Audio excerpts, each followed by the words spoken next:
Welcome to another episode of Totally Detailed Podcast. And we are joined today with Richard, our co-host. You want to say hi, Rich? Hi there, guys. How you doing? Good, very, very good. Excellent. I'm super excited about this. I am excited about all our guests who come on, but this one, it means something to me, this one. I don't think Oscar actually realizes how much this one means to me. But we have Oscar Hernandez. I hope I've said that right. Good. Yeah, fantastic. Yep. I'm getting there with these different names. The reason I say that I'm really excited for Oscar is I heard Oscar on Rennie Doyle's podcast. I think it was over a year ago now. I went back and actually listened to the episode again the other day. And what a phenomenal, really, really good episode it was. And I messaged Oscar. I'm trying to find the message, and I was going to put a screenshot up. And I can't remember what I contacted you on. I can't find it anywhere, but we had a little bit of back and forth. And I just said, like, you know, fantastic episode. You did really, really well in it. And then when we was looking at guests, and he was one name that I really, really wanted to have on the show. And then when I messaged you and you replied like that instantly, yeah, I'm in for that. And it made my day. So I really, really appreciate this.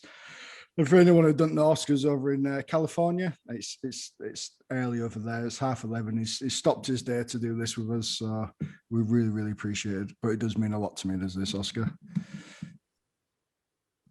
Thanks for having me on. Appreciate it. Good stuff. No problem at all. So we like to open these podcasts with quite a simple question, really. What made you get into the detailing industry? So I'm prior military. I was in the Marine Corps here for quite a while. And then I've had grew up in the classic car lowrider scene out here in California. So about halfway through my career in the Marine Corps, I bought my first car, my 63 Impala, so I was always going to car shows. I was always going to, getting them ready, not to the detail of what I do now, but just always been in the car scene. So I got to travel all around the United States. I took my car everywhere I went. I did, car shows in New York. I did car shows in Minnesota, Arizona, and when I got out, I wanted something to do. And another veteran, a friend of mine, was already detailing, so he was like, hey, just get into this. He came down, detailed my cars right before a car show. I got second place on my truck. So that's kind of where it took off. And then shortly after that, I just started researching on education. I know there's a lot of stuff on YouTube. I kind of just stayed away from it. But I just wanted to get that formal education. And that's where it really took off, is me getting training done. And, through that IDA, I trained with 3D, that company 3D out here in Santa Clarita, California. And then I went to Rennie Doyle's training. And that's where it really just took off for me, is after I did that training that I got into it. And that's pretty much how it was. It just wasn't something like I just needed something to do when I got out, out of the military. I was very structured, very institutionalized in, the structure of the military. And I just kind of felt like I needed to be free and make my own schedule and, just did it like that. And I was mobile detailing for about 6-7 months. And then I just said, this isn't for me. I need to get into a shop. So I got into a shop and just started detailing, started working. When you were going to the car show, were you driving the car from California to New York, or were you trailering? No, I had to get I was stationed in New York for 2 years. I was in Southern California, and then I got stationed in New York. So I bought a trailer just for my car so I can haul my car out there. Excellent. To win second place, that's good. I know the lowrider scene. It's tough competition, isn't it? It's not. That car show was pretty big. It was the best of the West Coast car show. It's pretty big here, and it was here in my hometown. They moved from San Diego to here, and my friend detailed the truck and he polished it all out. He took it to a whole other level, and that's when I'm like, okay, I can do this, because there's so many cars out there, and my target market, that's where it's at car shows. So I went out and, like I said, just kind of just rolled with it and just been doing it since for a few years now. Brilliant. What year is you Impala? Sorry. What's that? What year is you Impala? It's a 63. 63. So that's the really sharp lined one. I'm going to geek out now because I'm quite an Impala fan. Yeah, I have a 63 Impala hardtop, and I have a 49 Chevy truck, 5-window. Nice. And I have a 51 Chevy Deluxe convertible that's still in the process of build. So little by little, it takes time. You've just literally named two of my favorite cars then. Yeah, very nice. No, I really, really like this. The 63, just the pointy lines compared to the 64, it's a little bit more rounder, isn't it? Just a little bit more aggressive. But yeah, and then I really like Chevy Deluxe sort of thing. 54 is my, oof. But anyway, I'll stop geeking out because Richard was sat there thinking. I know you're all right. I live in American cars anyway, so it's fine. It's cool. So it's a bit of a passion then turned into business then. Mm. Yeah, definitely. I mean, the passion for the industry is there, the passion for vehicles, you know, and it's just it just kind of fell through, you know, the passion that I had for the Marine Corps just kind of fell into the passion for the business and the industry. Everything that I try to do is I give it 110%. So being involved in business and my community and helping other business members is where I'm at right now. It's just building each other up, not just in the industry, but anyone who's getting in business. I love to help out. I love any way that I can. Knowledge. I may not know it all, but I probably know somebody that does know something. And that's the biggest thing, is just the networking piece of the business that I love to do. I mean, we're probably going to come to this more, but I have noticed when you go down your Instagram, you're either involved in something or helping someone or winning an award for something. It's every post sort of thing. I think it's absolutely fantastic to see. Yeah, I mean, and again, it's part of just being involved in the industry and my community. Like I said, I just yesterday I had a big car show for one of the local police departments, Explorers here, and and that's for high school kids, police Explore program, and they're being prepared to become police officers. Well, it's a nonprofit, so the car show that we had yesterday, we raised probably about $11,000 for this program, and that get them uniforms, transportation, their competitions that they have throughout the year. We pretty much in one day set them up for the first 6 months of their senior year in this program. So, being involved in stuff like that is where I believe the community is starting to recognize what I'm doing and giving back. Because I'm not that pushy salesperson as a detailer, like, oh, here's my car, this is what I do, this is what I can do to your car. I never come at anyone like that. I stay very humble, and it's more about, yesterday was all about them. Even when we're doing awards, I don't even tell people my name. I just get on the microphone and we just start going, like they roll. I don't announce my name. I don't do anything, not my business. People will eventually know who I am and what I'm doing and the good cause that we have. And like I was telling you before we started this, we just did a check presentation for a little bit over $9,000 for a car show I had 2 weeks ago. So a lot of that is being recognized by the community, and they're starting to see what we're doing to give back. Because it's not me, it's a couple other small business owners that I team up with, and it's our team that we put these car shows together, and we just donate the money back to our community that stays in our backyard. And that's where I think the awards and the recognition comes in. I don't definitely do it for awards. Like when I went to Kentucky to see Big D at Southern Detailers Conference, I wasn't expecting to get Detailer of the Year. I just wasn't, it just happened. I had nothing to do with the voting or nominations or any of that stuff. That happened. And then just Saturday night, I'm sure you saw it, I joined a Rotary Club here on the East End. And again, this is a Rotary Club. They've been around for 63 years, I believe it is. And they just asked me, say, hey, do you mind running our social media page for us? And I'm like, yeah, I'll help you guys out with social media. And that's how I got involved. They're like, oh, you should join the Rotary. And then someone literally just paid for my whole year of Rotary.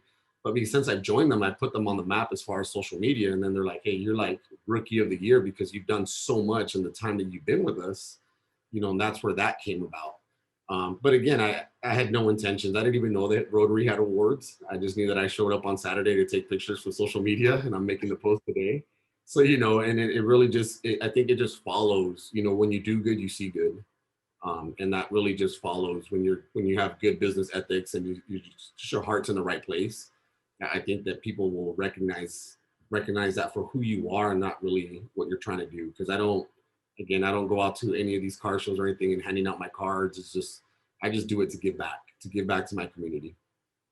That's awesome. Yeah. Yeah, it's good. I mean, the car show you've just had with the police side of things, I mean, look, there's some nice looking cars there. Yeah, it definitely is. We're going to post some drone videos today. We had a drone out there flying. Oh, wicked. Yeah.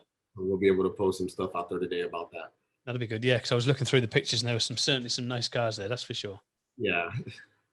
They're not a 2-minute thing, these car shows, though, are they, to organise? No. They take some Takes some organizing. Yeah, it does. I mean, with my insurance agent Stephanie Sipe, and then another business owner Pat, he does hypnotherapy. We're all into cars. I'm into the lowriders. They have hot rods, VWs, and then Corvettes. So we bring all these car clubs and all these car scenes together. So it really does take a lot of time from us. It's a lot of time consuming. But again, the stuff that I just did 20 minutes ago, we were able to hand over, over $9,000 check to a nonprofit that's going to go to a good cause. That's what fills me at the end of the day. And then it was like, well, next year we were going to get 11,000, or we're going to push it to, we're going to try and raise more money. So it just drives me to do more. But once you do one car show or an event for someone, you kind of just take notes and keep it, and then you just keep applying it to the next and next, and we just keep getting better and better. And like I said, people reach out to us now and say, hey, can you help us organize a car show? Wow. And we help out. Like I said, I love to help. Anything that deals with the kids and youth that's going to be our future, here, I'm all about it. It's all about giving back. And that's where I think that kind of sets me aside from anyone else of what I'm doing. On that then, what is it that drives you to help others then? Where does that come from? I think growing up, wasn't always in the best neighborhoods. I wasn't always, I was a troublemaker in school. I wasn't too good at school. I was always getting in trouble, fighting, not going to school. I was just not in the right path. And then when I joined the Marine Corps, it changed me. They set me straight in the first 13 weeks. And then, just being around and being in different states, traveling the world and seeing different, always giving back. But I think where it really comes back, where it hits home, is the Marine Corps has a program called Toys for Tots. And what we do is we collect toys in our community, and then we give them back. We give those toys back to kids that are really not going to have a Christmas, or we would go to the children's hospital, children that are spending their Christmas in the hospital, we give them toys. It's all donations. And I think that really humbled me a lot to see that even though I thought I had it bad growing up, someone else has it even worse. I was privileged on how I grew up compared to some of these kids we were helping. So when I got out of the Marine Corps and I got into business, I started working with a lot of, other nonprofits that were around my community that were, selling their stories, selling what they're doing, helping homeless, helping veterans, foster kids. Programs like the Police Explorers, and it really just, whatever's near and dear to my heart is where I'm attracted to. And it's just, I just want to help them to give them something that I didn't have. Just because I didn't have it doesn't mean that we can't provide the next generation to have that. I don't have that mentality. I had it bad, so you're going to have it bad. I'm like, if I had it bad, I don't want you to live through that. I want you to have it better. And I think that's the drive. I think that's what drives me in the background, is that I can do that, and I think that's really where it comes from, is just being around people like that and seeing it. And, my insurance agent, Stephanie Sapp, like me and her were a team, and you'll hear that name a lot because she has that same drive to want to help others and want other businesses, and organizations to be successful. And it, like I said, it's time, and we 100% do not take any money from the car shows. We don't. It's just our time donating. And I have a thing around here where, like, hey, Oscar, do you want to help me with this? Or do you want to be a donor for this? I don't have a lot of money to write you a check and be like, oh, here, I'm going to be a sponsor. But I have time. And what I choose to do with my time is to help others. I'm either working, or I'm helping others. That's how I divide my time up. Definitely good. Yeah, that's why we set up our own charity as well. Last year, about mental health, to help people. There wasn't people around to help me when I was younger, so it's just a way of giving back. So we set the charity up, and we got people on board that can help others with mental health. And obviously the detailing industry is one of them, where people are working alone and suffer quite greatly from it. Yeah. So it's the same sort of thing. It's a passion in my heart as well. Like you've got it. It's giving that back to people, and that's what we're about. And that's why Adam and I are here doing this tonight. We're either working during the day, or we're doing this to help people around the world. And you're helping us, and we're helping you. And it's this big family network which is helping each other, and that's what we love doing. And that's why we do the podcast. We get nothing out of it. All we get is to meet guys like you and hear your amazing stories, and and it puts warmth in our hearts to hear these stories, and it drives us to do things as well here. So, and it drives Adam and it drives me, and it's great for everybody around the world to hear these things. So it's good. Yeah, I really like it. It's good. I mean, it always is. I've seen this stuff where the podcast, and I know no one's making any money off of it, and they just want to share each other's. And I think that's a good thing that you guys do, which is when, Adam reached out to me. I was like, yeah, sure, I'll do it. I was kind of surprised and taken back, be like, wow, they want to talk to me about what? What am I doing? Like, but again, it's stuff like that you guys come out and highlight people's stories, and hopefully this, like when Adam heard me on Renny Dolo, it inspires them to go out and get involved in their community. And it's just not about taking back from your community. It's more of what you're depositing into your community. And that's one thing that Renny Doyle kind of instilled in us and in me. And I took that away from his training is don't always take as I'm going to detail cars and I'm making all this money. It's what are you going to give back? And that's where you build the relationships. That's where you get to meet people. And that's when people really, they got to like you, they got to trust you, and then they'll do business with you. And I think that's what drives my business is that I don't come at them, as a business owner. I'm just here to help, and if it builds a relationship and you trust me and you want me to do your car, then I'll do your car, and if it's not, that's fine. No hard feelings. There's hundreds and thousands of cars everywhere. One detailer in this area is not going to do them all, True. There's plenty of money. There's plenty of work around there for everybody, isn't there, at the end of the day? Yes, it is. So going back to business wise, 805 detail, is it shop? Sorry. Yeah, 805 detail shop. What is 805? Where does that come from? In California, we're kind of big on our area codes. So my phone number is 805. So that's like our county. It identifies where we're at in Southern California. 213 is the LA area. 818 is the Inland Empire area. So it's just kind of I took that and I spelled it out. I wanted something to be from home that wasn't being used already. So Ventura, California, we have 2 trees up on one mountain. We have all these mountains, and all those mountains, we only have 2 trees standing on top at the very tip of one. So we have like a 2 trees restaurant, 2 trees auto detailing, 2 trees this. No one was ever using 805. And that really that's where my target market is. That is home. It means something to everyone here because that's where we were born and raised. I didn't want to go, with the whole luxury detailing or a showroom. There was a lot of, I did my research, and what I wanted to do is keep it local because I'm a local from here. I'm a small local business, and keep it simple to where people were like, okay, he's here with us and he's one of us. Not trying to go and make it corporate or a franchise or anything. That was never my dream to go and make all these different shops everywhere. It literally just a slow, small business owner is what I wanted to do. And that's what I'm doing, so that's where the 805 comes from. It's just different because I spelled it out. Yeah. And so a lot of people are like, okay, it's unique. It's catchy. Yeah, very unique. Yeah. It catches, it goes with it, so just ran with it. It worked. I remember when I first brought it to my insurance agent, she looked at my business license and she's like, okay, that's catchy. I like it. So it's like, that's I knew that it was going to work. So yeah, I mean, that's pretty much how I got that. And it literally was, what am I going to do? What am I going to name it? And I kind of just tossed ideas around and I just ran with it, and it stuck. And a lot of people now, they just see me and they're like, oh, you're the 805 guy. You're the 805 detail guy. So it's like, excellent. That's good. But they affiliate my name with the business name with me, which I'm okay with that, it's good. So if you could go back in time, would you still call it 805? Yeah, definitely. Yeah. Because, again, it's something about us here in California where we're born and raised. We take, pride in where we're from and where our communities and do that. Because looking at other names, you don't know how many times I'll follow someone on social media or they'll follow me and I'm like, oh my God, it's like, this name. It's like I have 3 friends that have the same name. Yeah. 3 different parts of California, or there's one in Ventura County, there's one in Santa Barbara, 30 miles north, and then there's one in the LA area, and they're all, this name or that name. And it's just like, I didn't want to fall into that, to where it's like people are now confusing me, or are you the one from over there? Are you the one from, 30 miles south? Like, are you guys all together?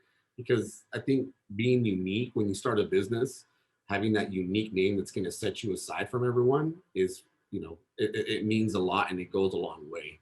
I didn't want to be, compared to others when it comes to our names or our names being, so similar to each other. So has anybody started using the 805 name now since you started it? Honestly, yeah, there's a little mini truck company, a mini truck car club, or it's a truck club. They found out 805, and then it's like little or mini truck, club or something like that. I've seen that around on some, because someone took a picture and they sent it to me. They're like, "Hey, did you start a truck club?" Like, help it out. So I was like, "No," I was like, "I didn't," but I've seen them. But it's stuff like that that I don't get mad. I actually just, it makes me feel good that I did something different, and now people are catching on to it, and they're going with it. So I think that to me means more than, oh, they stole my idea, or they took my vision and made it into their own. I'm glad that I can inspire someone to build a truck club and spell it out like I did. That's how I feel about it. Free advertising for you. Advertising, definitely. It is. So apart from like your passion for detailing, did you work in detailing before you started your business? Was I detailing before I started? Yeah. So before you went, we'll say professional sort of thing, was you working on other people's vehicles? No, just my own at car shows. When I would, get my Impala ready, I would just go out, and if there was a car show on Sunday and I knew I was going to go to it, I would spend all day Saturday getting my Impala ready, from the engine and, just basic products, over the counter stuff that I wasn't into the professional grade, but I was, spending all day cleaning my car out, making sure it looked good, and then when I get to the car show, of course it got dusty on the way there. So I had to do it all over again at the car show. I started doing it, and I did notice some guys that would show up to car shows and they would be cleaning other people's cars, but it never attracted me to be like, oh, I want to go do what they're doing. I just figured, oh, those guys have enough money to pay for that. I got to do it myself. That's how I was. But other than detailing my own cars since about 2009, 2008, 2009, when I got my Impala, I just spent time detailing, my car. My friends would come over. We'd all hang out on a Sunday at the house, and we'd, oh, try this product, try that. And then we'd go out there and do each other's cars. And it was more of a hobby. So now when people are like, oh, you're in business, you have a shop, it's like, yeah, but it's my hobby. It's what I like to do. I do come across, they're not all classic cars, but I detail. I do daily drivers. I come across, the vans and, messes here and there and spills. It's not all glorified with luxury cars. As you guys can see on my social media, I don't just post, classic cars. I do anything that comes through. And so, I mean, it's still, to me, I like to think of it as a hobby vice a job, because I think when it becomes a job, and you really don't start to enjoy your job anymore.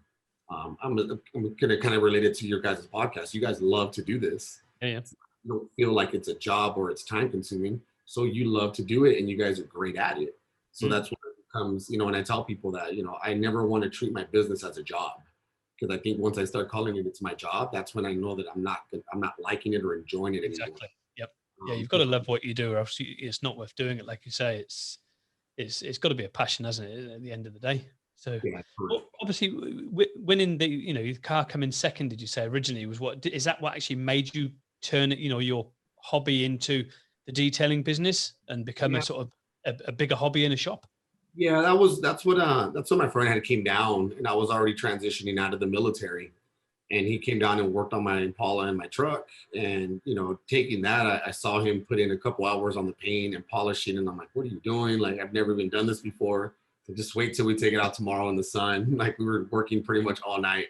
He put my polisher in my hand, and that was, I believe, early April of that year. And then May, I was already training with 3D. I was like, oh, I need to learn how to use a polisher. I need to know how these chemicals work. I need to know all that, because I just started seeing a lot of stuff on YouTube on how to make your paint, shine, and, how to make it glossy. And that was just, I didn't know any of the terminology. And I was just big on education. So I paid to go get trained, and, so that was kind of like the turning point there when I seen it. And like, again, I've always been in car shows. I never went to go get trophies. I don't have a car where I have to trailer it in and all this stuff. I drive my cars and trucks. So but it definitely was a turning point where it's like, hey, I can turn my hobby into something that's going to make me money.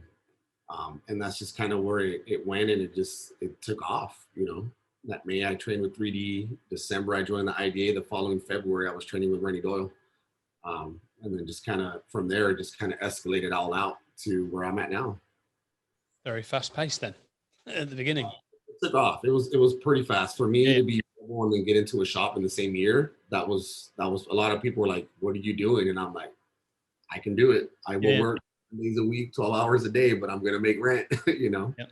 That's it. That's what it drives you, doesn't it? To make the rent, and that's what it's about. And it's having that fire inside, and it's probably the sort of army side of things that sort of instilled that sort of regimental sort of thing in you to drive forward, isn't it? To win what you want to win. Yeah, never give up. That's my biggest thing is exactly. No matter the point, I like to call it the point of friction. I'm always in the point of friction where if I feel too comfortable, that's just because I'm so laid back and I don't like to be laid back and comfortable. I like to be, again, involved, planning car shows, having meetings. I'm part of the International Detail Association Board of Directors, so I have to do things for them. I'm part of the marketing committee for the IDA. I'm always got things going on because I feel that once I sit back and lay back, it's just like, okay, I'm too comfortable. Sure. Don't get me wrong, I take days off. Not very often, I guess. Yeah, not very often. I take days off and I take weekends off with everything that I have going on. If I don't have a car show coming up, I don't work Saturdays and Sundays. I work Monday through Friday. Mm-hmm. And I jam pack my schedule, but Saturdays and Sundays are for me. And to take back and relax and get back in the groove of things. But yeah, a lot of it is that prior military experience to continue to push through and not be too relaxed. And if you come into a problem, don't give up because there's an obstacle in front of you. You're going to figure out how to get past that obstacle and figure out how to get past it and achieve it and then continue to go and learn from it. And that's the biggest thing is we got to learn from all these obstacles in business and detailing in life, not to make the same mistakes and continue to move forward. Definitely. It's like I've always said to people, the word impossible actually says I'm possible. Mm-hmm. Very, very simple. Nothing's impossible. Everything is possible. Like the word says, I'm possible. So it's the sort of philosophy I've always sort of dealt with is anything's possible. It just depends how determined you are and how hungry you are and how much you actually want it. If you don't want it, you're never going to get it. It's very, very simple. It's always going to be a want, I want this, I want that. But until you make it a need, that's what you have to make it a need, not a want. Yeah. Definitely. And it's getting that right mindset, isn't it, to get your business going? And that's obviously the important thing with it is to get that, it's to drive you forward with your business. It's like you've just said, it's gone from a few months and then in the same year, you've got your shop, which is amazing. Yeah. I mean, it wasn't easy. I was detailing during the day mobile and I had a night job, probably getting about 3 to 4 hours of sleep a day. I would get out of my night job at 8 in the morning. And I booked my first detail was at 8:30 in the morning. Straight from one job to another, detail to about 4 or 5, go home, eat, sleep, and then get up at 9:30 or 10 and work nights, for a whole year to maintain it. Wow. Yeah. Until I was able to pull out of a night job and actually say, hey, I can make more money detailing one car than I would working all night. Sure. So I can sleep and add another car into my daily schedule and I'll break even. And once I figured out how to do that, and then start doing it more and more often, then it just became a lot easier for me. But again, it goes back to that mindset. Sure. I can't do this. It's not impossible, it's impossible, which I like that. Yeah. I like that a lot. I do. Yeah, it's good. It is having that right mindset. It's that, you can do it. It's very, very simple. And it's like you say, it's never quitting. There's always a solution to a problem. It might, you might have to take a bendy road to get there, but you will get there. You've just got to keep going forward, and that's the thing with it. It's not about quitting. It's the only time you fail is if you quit, and if you don't quit, you don't fail. It's simple. There's always a solution to everything. There always is, and I've always found that. There's times where we've sort of done things and we're thinking, nah, forget it, and then I've dug my heels in, and everybody's like, Richard, give it up. You're just blowing money, and I've eventually found the solution, and it's paid off, and it's determination because I'm not a quitter anyway. I always win. I'm there to make things work, and that's what we love doing. With stuff like this, it's just to make it work. And Adam and I spoke about the podcast show for about a year beforehand, and we were backwards and forwards with tying, with like, how do we finance it? How do we do it? And eventually, I just said, look, let's just do it. So we just did it, and it worked out. and we just drive forward with it. Yeah, you guys, but it took planning. You know, your mindsets had to be aligned, and you took it, and very successful. It's getting the right person on board. You know, there's plenty of people out there that, you know, we could have done the podcast show with, but it's getting people that connect with each other as well, that understand each other, that, you know, we can have a discussion, we can have a shout, but we can still, you know, still go through and do things properly, you know, and it's almost like a bloody married couple. You know, and that's what you've got to be able to do that and be able to connect with each other to have that, because you've got to think alike. That's the thing. It's pointless having a podcast show with two people that have totally different wavelengths, and it's just never going to work. It's never going to work. We'll end up arguing all the time instead of talking to our guests. So what do you want to know, Adam? What more do you want to ask? Well, I was going to ask, obviously you've done some fantastic trading. How important how much impact has that had on your business? The training part of it, I would say it drives my business, because the training that I received through 3D, the IDA, and Rennie Doyle's training I think it's priceless. If I had to go back and do it again, and I know that I don't see it as an expense. I seen it as an investment. I paid to go to these trainings, but the knowledge that I pulled from there, and the knowledge that I can give my clients now when they come in to get their car detailed, I think it's priceless on both ends, because I will spend about 30 minutes to an hour after I detail someone's car, walking their car over and explaining exactly what I did, what I used, and for them how to maintain it. And then I turn around and say, hey, you know, here's a list of the things that you don't want to bring it back to me to get it, but this is where you can get it. And this is, you know, I have a links and all this stuff that I give them. And it's giving them the education that I received.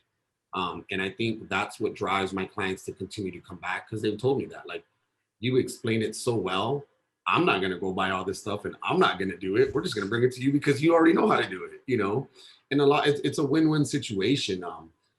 I at first I would market myself, you know, as a certified detailer. And to this day, people just know, you know, when they walk into the shop, they see the certificates, they see the achievements, and they're just like, wow, like, this guy means business. Like, because I've had other detailers be like, hey, we got a call and they're asking if I'm certified. How do I get certified? I want to join the IDA. You know, and right now, currently, I'm helping 2 detailers join the IDA 2 streets away from me. And I don't care if they join the IDA. I don't care if that's my competition, because like I said earlier, between us and them, we're not going to detail all the cars in this county. You know, so I want them to be part of the IDA. I want them to have those business ethics and do business right. And I'm glad that people are asking, are you certified? You know, because some of these cars that we touch, they're worth a lot of money, you know, especially these classic cars that are in families for 30, 40 years, you know, they've been passed down generations. They're just not going to trust anyone overnight, you know, with their car, you know, just sitting in their shop. So I'm glad that people are starting to be aware of, you know, trusting wise certifications. I did come through some bumps again with that, where people are like, well, why should I, what difference does it make? Why are your prices so high? If certified, if that guy can do it cheaper. And I'm like, would you go to a doctor that doesn't have a doctor's degree? Yeah. Yeah. Very true. Yeah. Would you go to a doctor that just learned how to do surgery on YouTube? Or do you want someone that has a doctor's degree, you know, a doctor?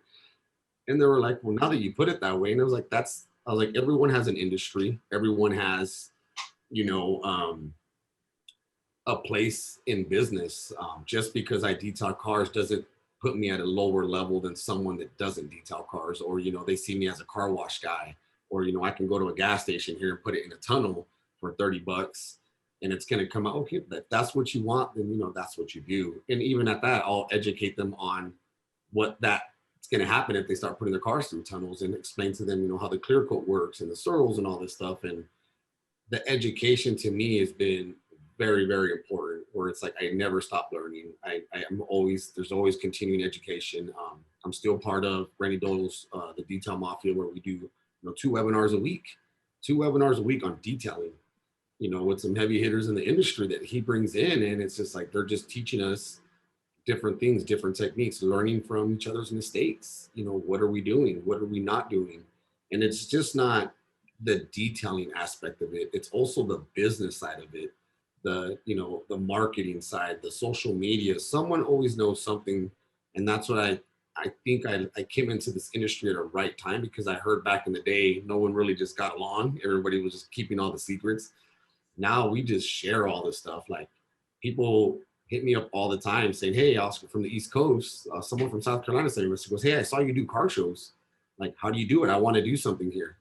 I sent him all my documents. I said, "Hey, man, this is where I started. This is what I ran into." I sent him all my notes. Like, why do I want that guy to have a successful car show? I want him to be known in his community. I'm not going to be that guy that says, I'm going to keep this for me and only me because I only want it. So again, it goes down to the education, is learning how to be a good business owner and having those business ethics within your community that I love to sell, because it can just be a certificate on the wall for some, but for me, education is key. I've had detailers that want to work with me in my shop, and I'm like, "Yeah, man, just get certified. We can put you through different courses." Everyone, chemical guys, all these companies out here have so many certification courses right now, and they're like, "No, I don't want to do that. I just want to detail." And I'm like, "Well, for me, it's certifications. Like, I have to be able to trust you, and having that certification will take you a long way than not having the certification." So to me, it's helped me out a lot. It's helped my business. It definitely has helped me in my community, to people to say, "Yeah, that guy is legit. He's certified. He's running a legit shop. Nothing out of the shop is going to be fake," or, so it's definitely been a good investment for me in my career in the detailing industry. I like the concept with the doctor side of it. You wouldn't go to a doctor that didn't have a degree or a license. Yeah, I like that. It's good. Yeah. Good. And, people sometimes they say, "Well, you're not a doctor." Well, the doctor doesn't detail cars either. You tell them to come in the shop and detail, you're not going to know what to do. I'm trained in it. It is great to hear that people are actually asking though for, "Are you certified?" I think that's brilliant. That.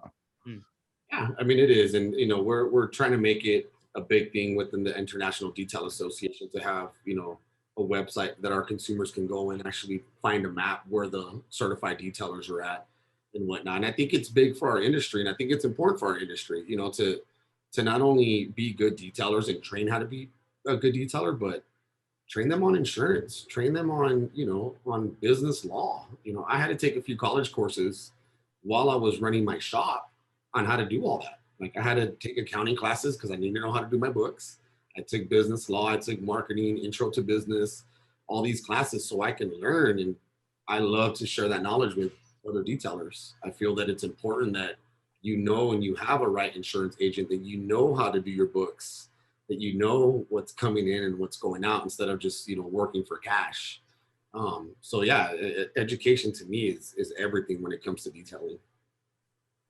Yeah, we've had it here recently, haven't we? Had them with people with COVID that are, like you say, it's everybody's working for cash in their hand, and then the government's obviously helping people, and they're all screaming, blaming the government because the government wasn't helping them because their books didn't add up. Mm-hmm. Yeah. So that's where obviously things go wrong, and having that knowledge. And it's the same with the podcast shows. We get guys on board that help people that are like social media gurus and stuff like that, and they're helping people to understand social media, how it works, how it ticks. And I've got branding guys that are going to be coming on board doing stuff as well that are that are very well known for the branding side of things. And it's just having those things to help people sort of run a business and understand it's not just about grabbing a pad and a bit of polish and slapping it on a car. There's a lot more to it. You've got to understand how to run the whole business. It's or else you're just not going to be a success about it. And it is about, like you say, it's about giving back rather than just take. And there's a lot more to it than just grabbing that pot of polish in a bucket and saying you're a car detailer. And that's the problem. That's why the IDA is great, because it's trying to standardize that system and weed out and get rid of all these guys that are calling themselves detailers when they're not actually doing it at all. They're actually causing more damage than they are good. Yeah, because I know a lot of people that have been in the detailing industry, they call themselves, master detailers, this and that.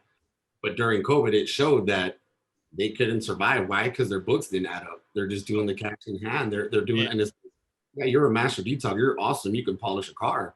You can lay down ceramic coatings. You can do all this, but I think that's only like a quarter of being a detailer, because you still have to be smart about everything else. You still have to, do you have a client list? How are you conducting business? All the behind the scenes of the businesses, I think that's important when it comes to the detailers. And I think that's where the IDA is going to take a turning point here soon.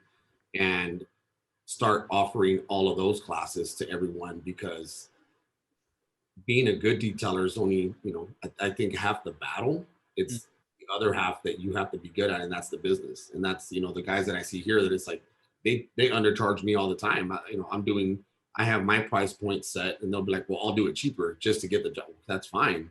But again, that should tell that client that it's like, this guy's literally just not doing business right, instead of holding the standard. And I've had clients come to me like, hey, why is he doing it cheaper? I think you should ask him. I said, but I know my worth. I know what I can do.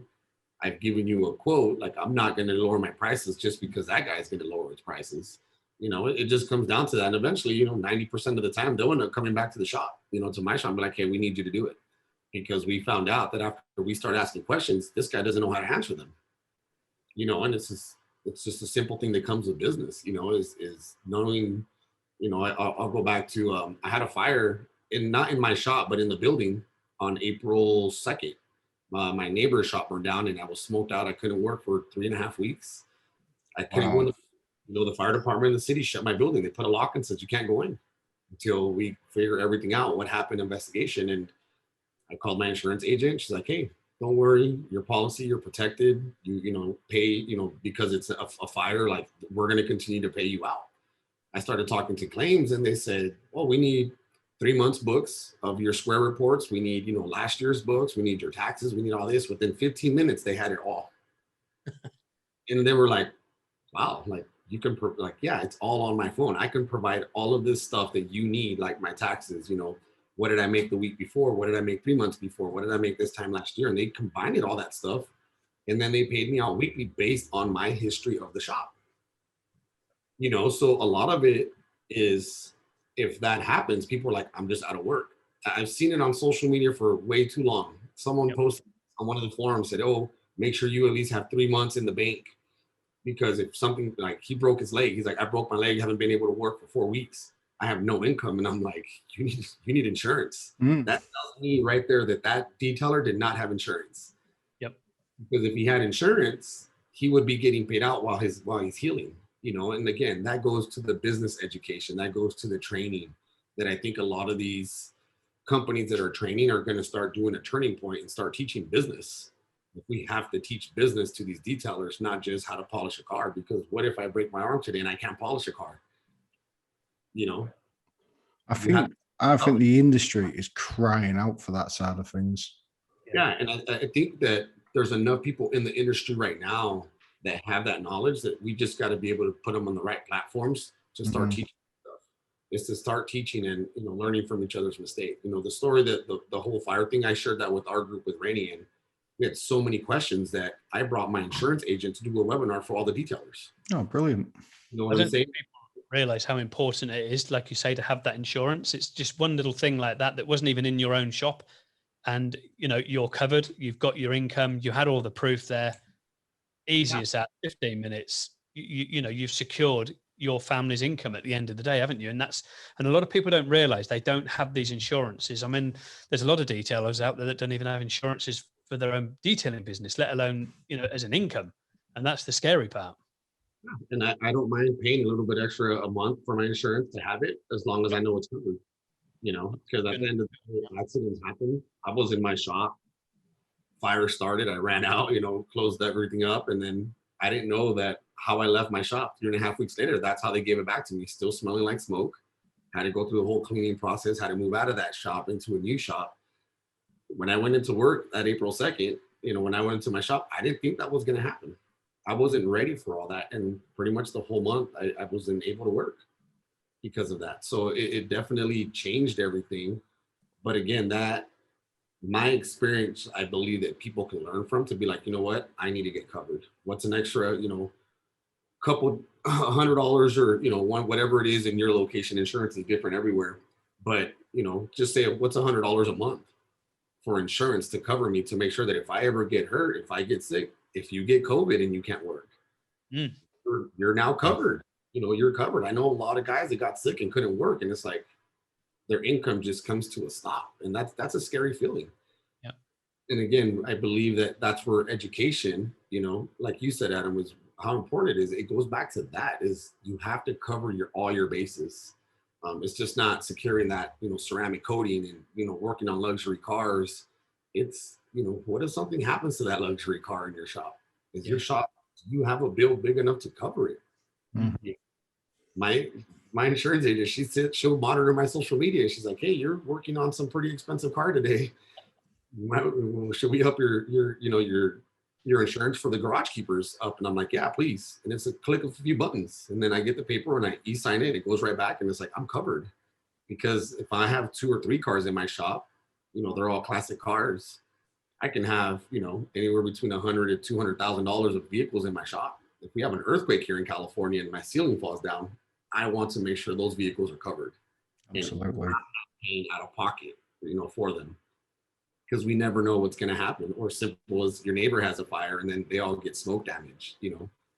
It's those little things that I believe education is going to change this industry and start driving more detailers to get certified, because we need to be certifying them in business too, not just their skills. Sure. As others. Yeah, they've definitely got to be certified. I could say certified in business as well as the skills. Definitely, it's like Adam said, the industry's crying out for it, and it's lacking in quite a fair few sort of sectors at the moment. I believe it's the detailing industry, and I think certified in business as well as detailing is crucially as important as each other. Definitely. So with all these awards you've won, Oscar, which is many, and your latest one was Detail of the Year, which is phenomenal. So well done. Congratulations on that one. That was amazing. Yeah, thanks. I mean, it's not a lot, man. It's really not but yeah, like I said, it was a very humbling experience to be recognized in front of, some of the top leaders in this industry that were in that room. I mean, Jason Rose from Rupus was there, Mike Phillips from Auto Geek, Jason Lobato was there from Buff and Shine. Like, to be recognized in front of them was definitely it was I just didn't even have the words to express that night. I just said thank you. I don't remember what I said, but it was really a shock to be there with all of them and doing that. And again, I just think that just goes to, because I don't think I'm the best detailer. I'm really not. I think it's just being well versed and well rounded. It's a well rounded person overall. And in the Marine, and I think where I get that from is the Marine Corps is I didn't want the toughest Marine. I didn't want the strongest Marine. I didn't want the best shooter. I wanted well rounded Marines. I wanted a Marine that can do it all, not just one thing. And I think, again, going back to the education is making detailers that can do it all. Not just polish a car, not just ceramic coat, not just interiors, is the business side of it, and then get people involved in your community, get involved. And I think that's where a lot of it came from at least from what Daryl told me, Big D. He was like, yeah, he was just like, it's just all the community stuff that you do. You put so much into it. Some people are like, do you even detail? Like, what do you do? But I do, I do detail. My Instagram says I detail. But it's a lot of it is just managing your time and putting your time. And I love what that says right there in the back. Yeah. Time is precious. Waste it wisely. Yeah. Waste it wisely. Where are you investing your time? And how you're investing in, with who are you investing your time? And that to me is very important. So I think that's where that award came from, is, on how that was taken in. That's brilliant. It's a hell of an achievement, but obviously throughout business, it's not always high, is it? We do have low points. What has been your biggest challenge? So far, I mean, obviously COVID, I don't think anybody was ready for that. I did have, money in the bank saved up to cover for rent and whatnot, for a few months, but I think that was an eye-opening in every industry, in every business that is out there, from coffee shops to nail salons to detailers to the corporate world. Here in the United States, a lot of people lost their jobs, and being able to get through that and survive and having to jump into other industries, I think was a turning point for me, a breaking point where when it happened, I was literally scared to, like, I may lose my shop. I may have to give this up and go do something else. But again, it's the way that things work out. I got a call from our local food bank here, and they wanted me to give out food in parking lots throughout our county, and they said, hey, we need your help. We need your military experience to make this happen. I went out, I helped them, volunteered for a few months. That became a contract where they were paying me for, for my time. And then I got a contract to wash all their fleet once a month, which was paying me way too much. But I think that was them giving back. But I think that I had to hit that breaking point of like, what do I need to do? If it wasn't in my heart to help and give back, I don't think I would have, one, got that phone call to help them out. And two, the drive to actually do it and give up my time. But I was like, well, I'm not going to sit at my shop or at home all day being bored. I got to stay busy. So I was working 10, 12-hour days with them volunteering. But at the same time, it was giving food to people that had lost their job. And at the end of all these things, they're like, here, Oscar, take a box.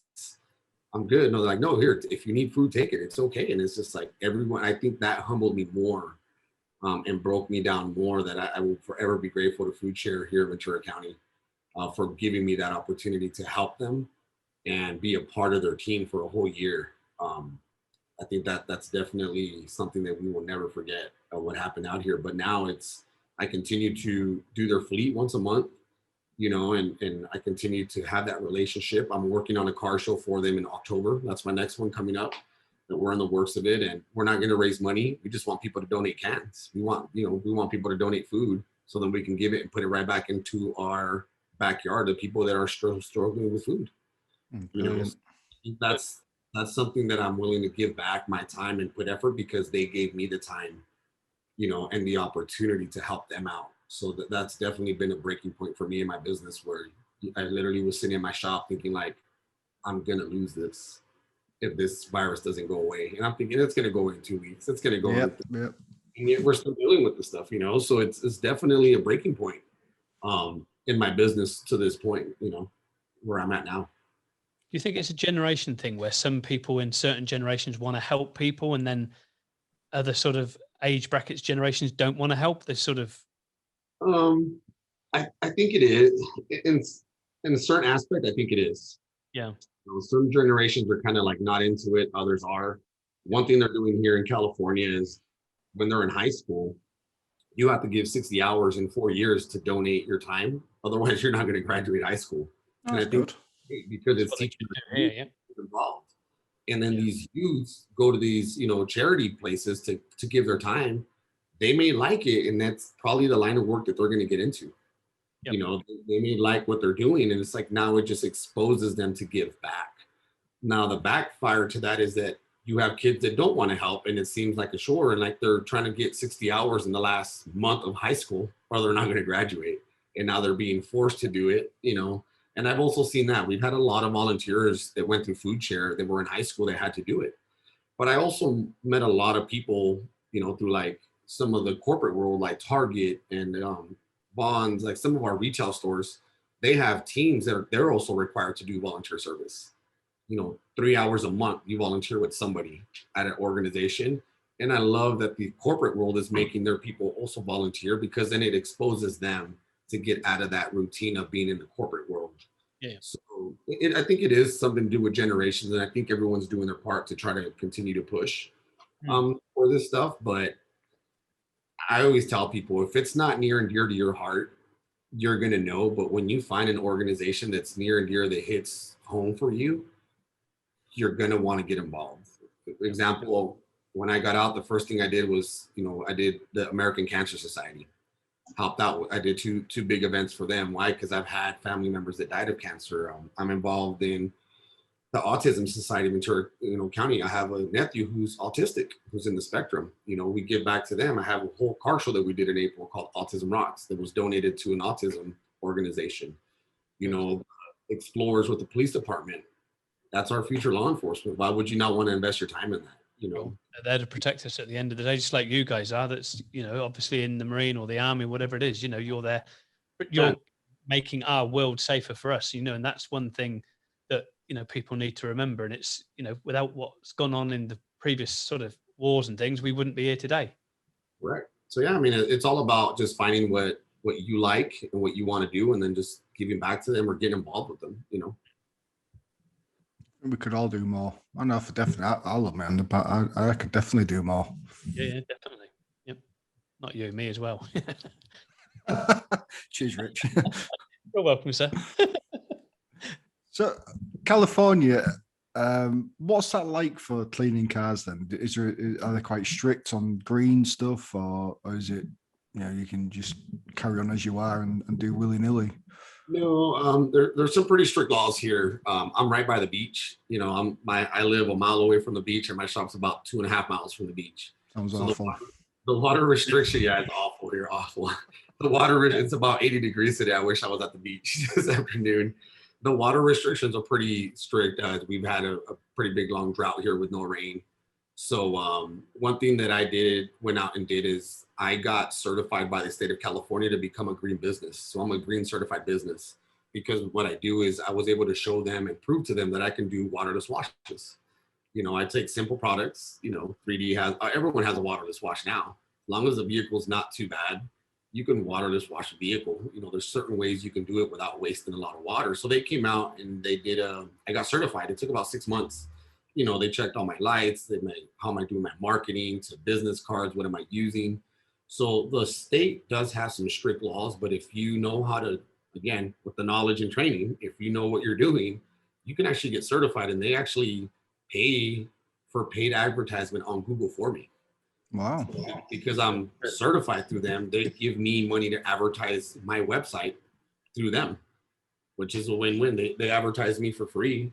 All I'm doing is my part by not wasting a lot of water, So the thing with that is, the water, the energy, the lights and all that stuff. It's, if I don't have to have all my lights on at the shop, then I don't turn them on, if I can do other things, detail the car outside and interior by coming in and having all the lights in the, then I'll do it. So it is strict, but, you can get away around it. Obviously, there's a way around everything, just by following the simple rules and regulations. A lot of people don't like to follow them. I have a spill mat at the shop that sometimes with the car's pretty bad, I pull out my spill mat, I take the car outside and I'll pressure wash it there and I'll collect all the water. It sucks. It's time consuming, but you know what? If that's what I got to do, then that's what I got to do. I'd rather do that than to get fined for throwing a bunch of stuff down the drain. So it's hard, but it's also doable. It's not impossible to have a business here in the auto detailing side of the house. It's definitely harder for the mobile guys. Yeah, I can imagine. Yeah, because the mobile guys, they can't drop water within 100 feet of a drain. They can't. So your water can't go into the drain. So they got to find different areas to wash cars, or they're restricted by certain neighborhoods to even go in there and wash cars. Yeah, I remember the day when the vacuum boom came out from America years ago. That must have been probably 15, 20 years ago, the vacuum boom, maybe 20 years ago now that they invented the vacuum boom. I remember that. I was looking at getting a few of them over here in the UK because it was also going the same way at the time, and about environmental health, saying it is actually illegal to wash a car as a detailing business on the side of a street. It is actually still illegal now, but they don't really enforce it. And I remember back then we had like several vans on the road, and it was going to cost us nearly £20,000 to get these vans stocked out. And in the end, we just got a shop and did it that way because it was cheaper. We just gave it the mobile side of it, and it just worked out cheaper to just literally get rid of the vans and just have a shop, and that was it. Yeah. Just because of the cost of vacuum booms to do it. Yeah, I learned the hard way when I was doing mobile. Also here, every city that you went into, you had to get a business license to conduct business. Yep. So I would have been spending $1,200 on business license, and within a few blocks of each other. That's how close we are to other towns here. But everybody required for you, if you're going to conduct business in their town, then we're going to get their tax money. Yeah. So opening a shop for me was a lot better and easier than to having to deal with all of that. I need one business license, one insurance policy, and I'm covered. You bring your car to me, I give you a ride back. Done deal. That shocks me as that. Yeah, it is strange. I mean, it's like we get it goods to America. We can ship goods to different states, but yet when we ship them to California, there's so much more paperwork involved, and sort of chemicals have to be data has to be released to the California sort of state of what we're shipping and bringing in compared to what we're going to other states. It's the same. I remember it driving from one state to the next, and you get to the California border and you've got to stop at the customs for the fruit, to obviously help so that they don't bring in, diseases on fruit that you're bringing in with you, and they just destroy it there. And I've seen it very often, trucks literally getting their fruit tipped out on the side of the road, the other side of the sort of state line. They've always been protecting it for years, haven't they, at the end of the day? So you've got a lot of wine growing stuff there as well. So you've got to protect all that fruit, and it's got to be done. You know, there's no, you either do it right or you don't do it at all. It's same with being in business. You've got to know it inside out. Definitely. I can't believe that you need a different license for a town though. I Yeah. get like state, I'd get that, but a town, that's crazy. Yeah. If they have their own chamber, if they have their own city laws and whatnot, or if it's a different city, you have to have a different business license. Wow. Yeah. And then you get state laws as well as city laws, and it becomes very complicated. You know, but there's a lot of people that get away with it and they go around and they're just, but at the same time, I never wanted to be conducting business and always having to feel like I'm watching my back. Sure. If something's gonna, you know, come or tell on me, or the police are gonna come in, they're gonna impound my truck, you know, all this stuff. Like I wouldn't feel comfortable every day waking up and going into a different town to do a car and be like, okay, I really have to watch my back in this neighborhood. You know, I really have to do this or that. I just, you know, so to me, just getting into a shop was a lot easier, and to be able to regulate all of those restrictions. I only just fell under a certain limit of restrictions in my town with my shop, you know, and you just kind of roll with it. Makes me feel grateful living in England now. Yeah, yeah, it is. The laws here are very different to what they are over there. That's for sure. Yes, they are. Yeah. So what's next for the 805? Right now it's just, you know, getting prepared for a few events coming up. I'm going to be detailing up in Monterey Beach for the Quail with Rennie Doyle and some of the team members up there. Nice. And then getting to go to Mobile Tech Las Vegas with the IDA. I'll be at the booth for that. End of August, definitely going out to SEMA for a week there. You'll be in SEMA? Yeah, we got a booth. Yeah. And then I'll be going up to Mobile Tech Orlando here the next February, the first weekend of February. I'll be out there. So it's just kind of, you know, working and trying to do probably one more car show this year, and then taking a break from that until next spring. And then really anything that comes up, it's you know, I never know what the next phone call is going to be, but definitely just continue to do what I've been doing, you know, just working and giving back and putting stuff back into my community, and continue to build relationships and get involved wherever I can. You know, like I said, I don't have a lot of money. I don't have a big, you know, I'm not rolling 6 digits, 7 digits a month or a year here. But I can't write you a check, but I can definitely give you my time, you know, and that's what I like to tell is, you know, I feel that if we can sit down and collaborate and share knowledge and, you know, help each other out, at the end of the day, that means more than writing, you know, $1,000, $2,000 check, you know, donation to a charity. Definitely. And that's definitely what I'm just going to continue to do. Just continue to do what I've been doing. Not complacent, not that I'm comfortable where I'm at, because I'm very busy all the time, you know, but yeah, just continue to see what comes up. I take it day by day. You know, I do have my 1 year, my 5-year plans and whatnot, but I'm not really looking to expand or to make it into a bunch of different shops right now. It's definitely, if the opportunity presents itself, then, you know, I'll definitely jump on it. But right now it's just continue to do what I've been doing, and that's, you know, running my business and helping others. Good. Fantastic. Very good. Brilliant. I think we're about our closing question, Richard. Yeah, definitely. Yeah, I mean, obviously we have the same question we ask everybody. You've probably read it because Adam would have sent you them anyway. But if there's anything you could have told yourself, one piece of information when you first started in business that you now know, what would it be? Get certified sooner. You know, the education piece is definitely educate yourself before you go in and start a business. You guys know more than I know, is starting a business is hard. Yep. I felt that I could have prepared myself a lot more. If I was thinking about getting into business while I was in the military, I could have just taken business classes there.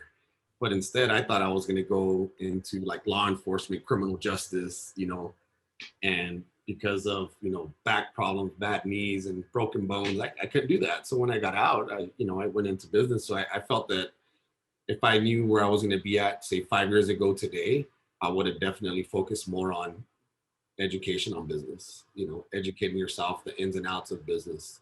Not necessarily the technique of the detailing industry of becoming a detailer, because that will come with time. But I feel taking more college courses and, you know, finding more resources on environmental health, on water consumption, on all these different things that affect a detailer's world that we probably don't even think about. But there's a lot of different aspects that affect us, to down to the chemicals that we use and get on our skin, you know.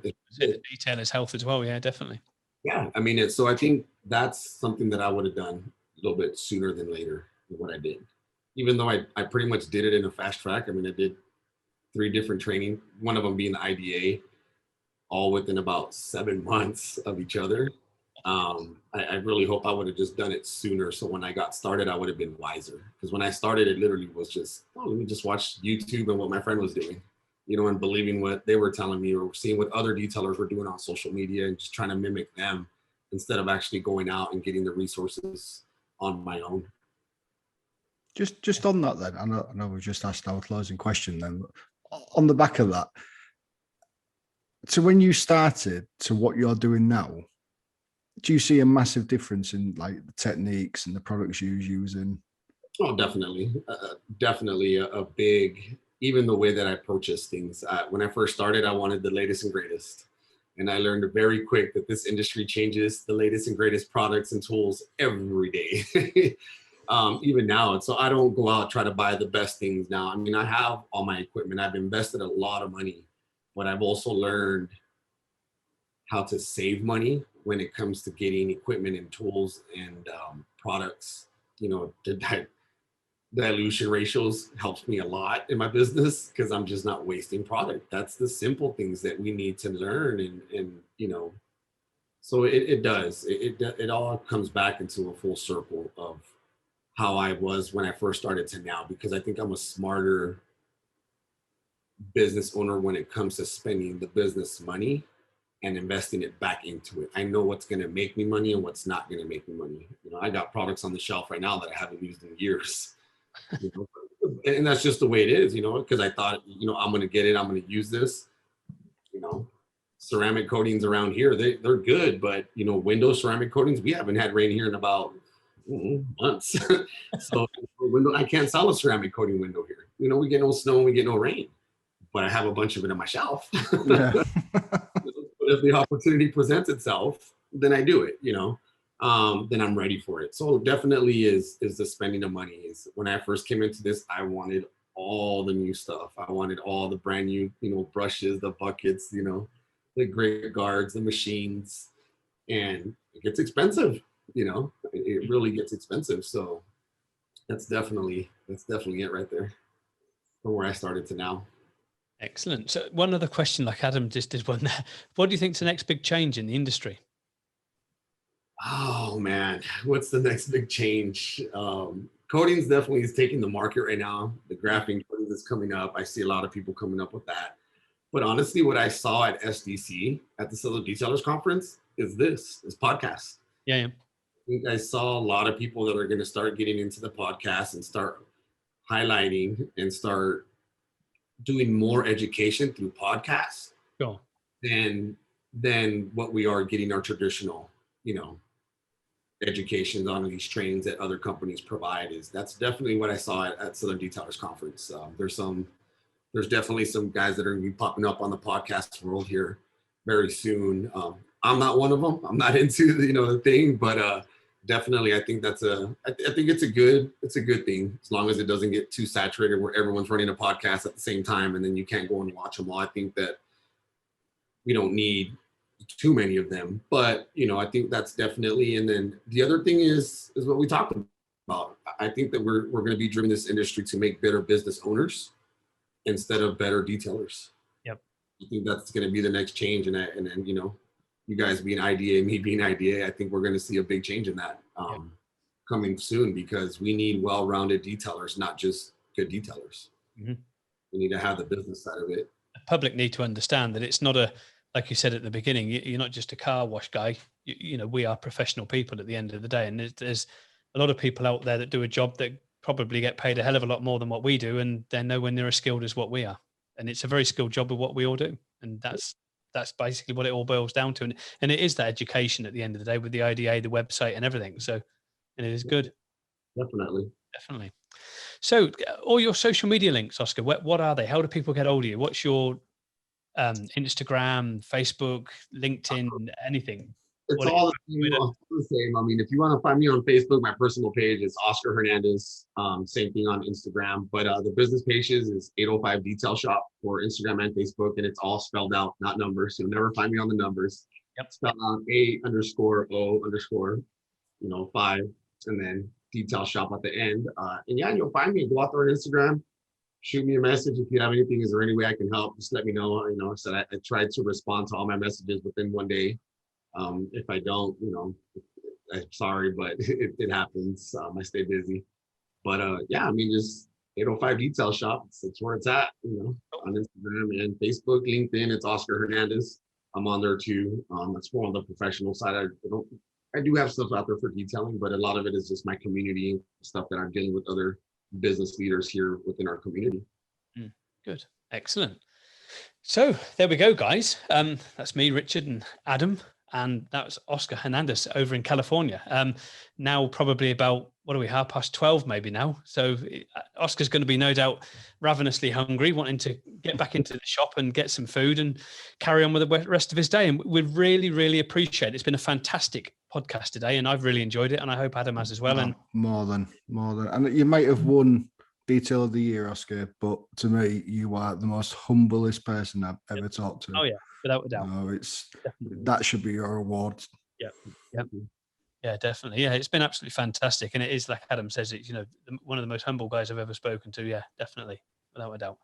So that is Oscar. Thank you very much, everybody, and that is Totally Detailed, and that is another podcast done with for today. Thank you very much. That'll be going live very, very shortly. Thank you, Oscar. Very much appreciated. Cheers, guys. Thank you.